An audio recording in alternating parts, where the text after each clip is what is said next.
Hi, Everest Live. Greetings from America. It's June 20th. Today, I'm going to do a deep dive on two topics in the news. One is an incredible amount of garbage that was taken off of Everest this year. And number two is some of the politics around body removal, in particular, the choice of the Indian Army to remove the body of green boots on the north side. Let's start with the good news. The SPCC put out their annual statistics this week, talking about how much money, how much garbage they took off of Mount Everest this year. The total was something in the neighborhood of 90,000 kilograms of garbage. That's 90 metric tons of garbage were brought down from base camp and also from the higher camps. Of that 90 tons, about 80 tons were brought down from base camp itself. Of that, about 34 tons was human waste. This was the biggest Everest season in history, and this was also the biggest amount of garbage that's ever been taken off the mountain. The reason I wanted to focus on it was, number one, to give some props to the SPCC, but number two, to really try to enforce this narrative that Everest is truly getting cleaner every year. We can assume that the amount of garbage that was taken out of base camp was pretty much equivalent to the amount of garbage that was brought in, but we're looking at something in the neighborhood of like 7-8 tons of garbage was brought down from the higher camps on the mountain. It's a really impressive thing that SPCC is doing, and it's something that the entire country of Nepal, the government, everybody is behind, including using these high-lift drones. So shout out to the SPCC. It's just a point I want to make and make again, that while there's still a lot of garbage on Mount Everest, a lot of that's been there for a long time, and the more people that climb it, the cleaner it actually gets. I know it's not what we see in the media, but it's the truth, and it's what you understand when you're up there. So now to jump into the mysterious case of green boots. Green boots is sort of an iconic landmark on the north side of Mount Everest, on the Tibetan side, up above 8,000 meters. Reason that this gentleman's called green boots is because he has a pair of very noticeable green koflach climbing boots. There's different debates about who the body actually belongs to, but this year the Indo-Tibetan Border Police, which is sort of a unit of the Indian Army, they just announced that they're putting bids out to run an expedition to go retrieve this probably the most famous dead body on Mount Everest, if that's a thing. And what I'm finding interesting is a couple things. First of all, Indo-Tibetan Border Police, it's interesting that they will need to travel to China. They will need to remove the body, bring it through China, and bring it back to India. It's going to be a really interesting diplomatic maneuver to try to pull that off. Interestingly as well, the Indo-Tibetan Border Police, they mounted a very successful all-women's expedition on the south side of the mountain this year. So these guys are going to Everest and they're going back every year. But what I'm finding interesting about this is the fact that after so many years, there's this choice to go and bring the body of green boots back.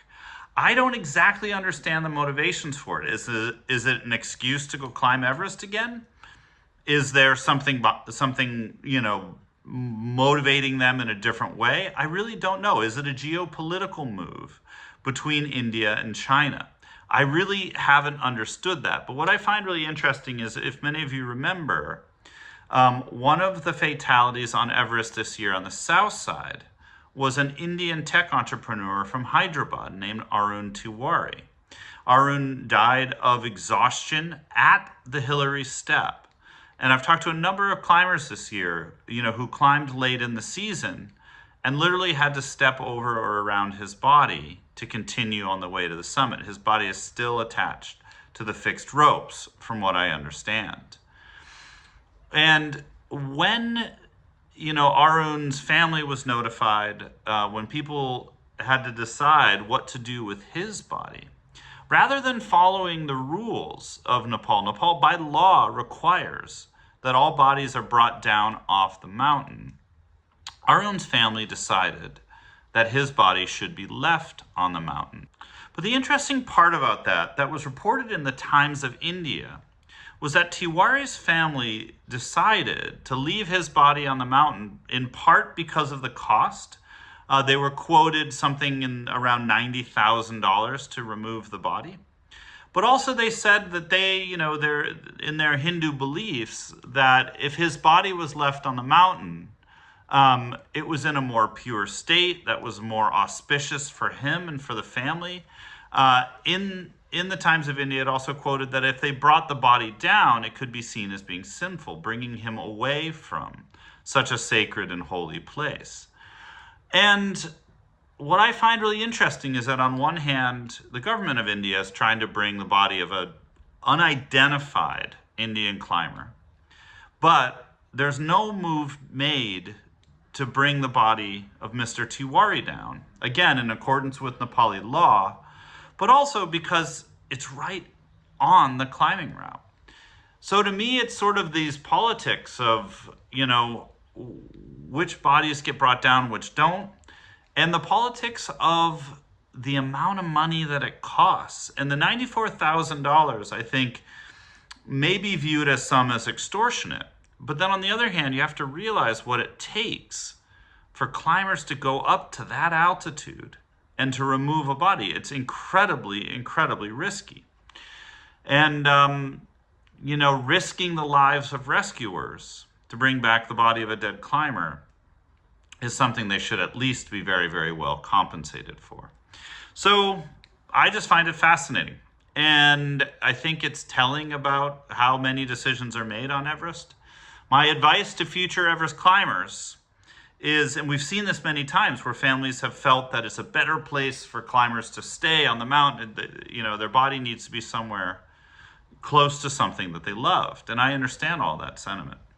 But I would say that given Everest climbing, given the number of fatalities, given the experience of the climbers, given the sacredness of Mount Everest to the local Buddhist population and how that mountain needs to stay pure for them, you should plan on having a contingency to cover the cost of your body coming down if you do climb Everest. Hopefully, and for the vast majority of climbers, it's something you'll never have to use. But ethically, it's something that you do need to talk to your family about before you go. That's my rant for today. More soon. Hillary Dawa interview coming out momentarily. We're going to put the hats on our site once we have a chance to get around to it, given all the other paying work that we have to deal with first.